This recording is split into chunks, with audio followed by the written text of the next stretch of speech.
हे घे. ही शॉल आई बाबा यात्रेला जात असताना मी आईला दिली होती. आज तू सिंगापूरला जाते. खरं सांगू, आज मला तुझ्याकडे बघून आईचीच आठवण येते.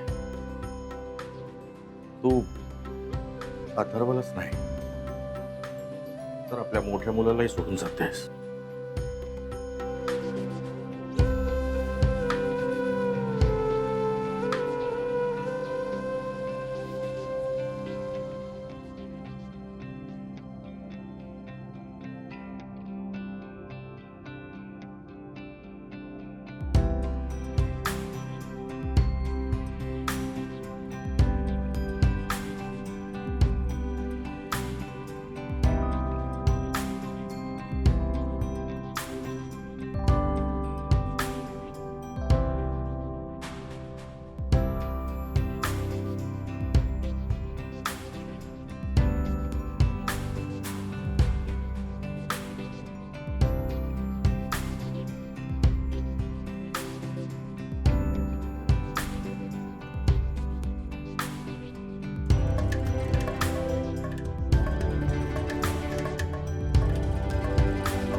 झाली तयारी सरिता? हो बाबा. अगं नाही साखर आण.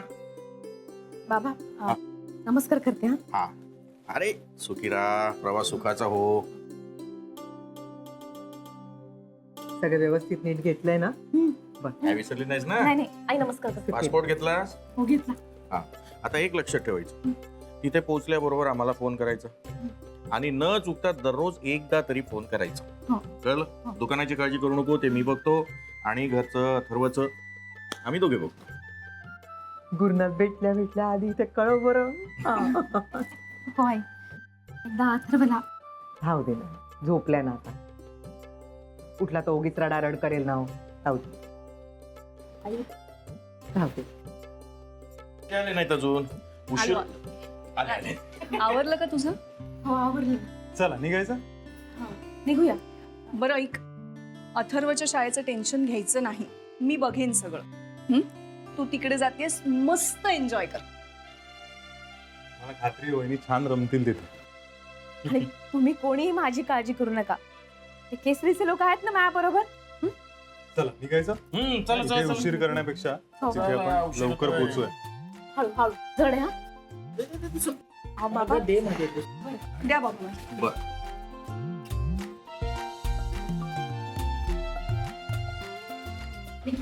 नको नको, ऐक, आम्ही सामान गाडीत ठेवतो.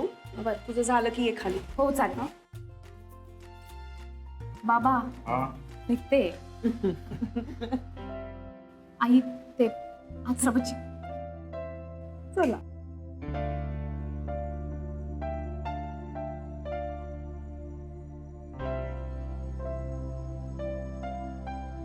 जा,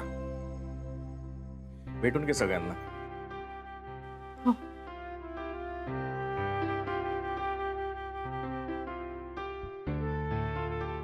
नानाजी नानीजी निघते. नमस्कार करते. सुखी राहा. Happy journey. हा, जा छानपैकी फिरून ये.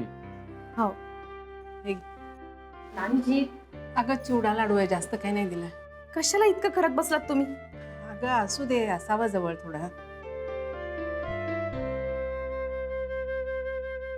आणि पोचलीस की खुशाली कळव भाऊसाहेबांना.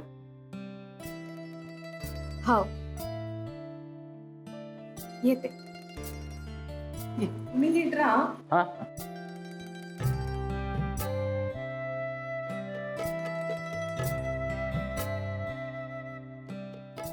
बाबा नंतर ठेवते बॅगेत. चला, उशीर होतोय.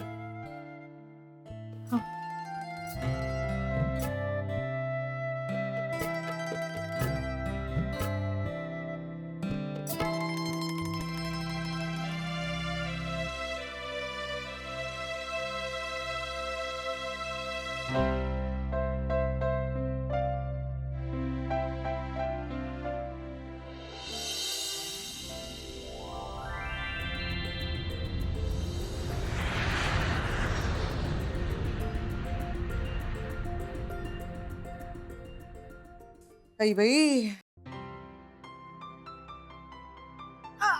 थकली बाई. झोपला का ग अथर्व? अहो आता कसा बसा झोपला हो?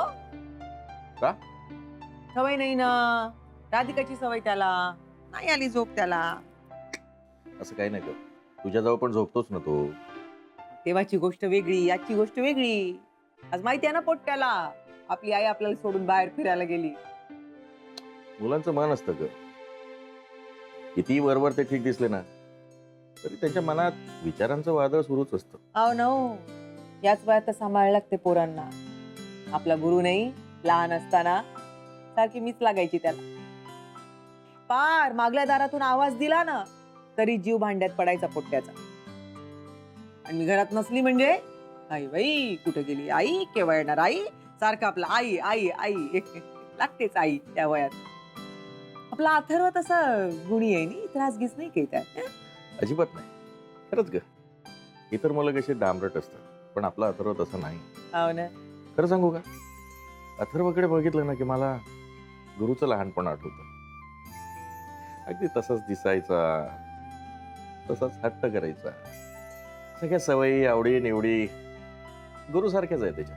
सगळ्या गुरु सारखे आहे, पण बोलणं नाही बाई. थोडा बोबडा बोलत होता का आपला गुरु? चालायचं, लहानपण आहे, होईल म्हणून तुला म्हटलं एखंडित झाला.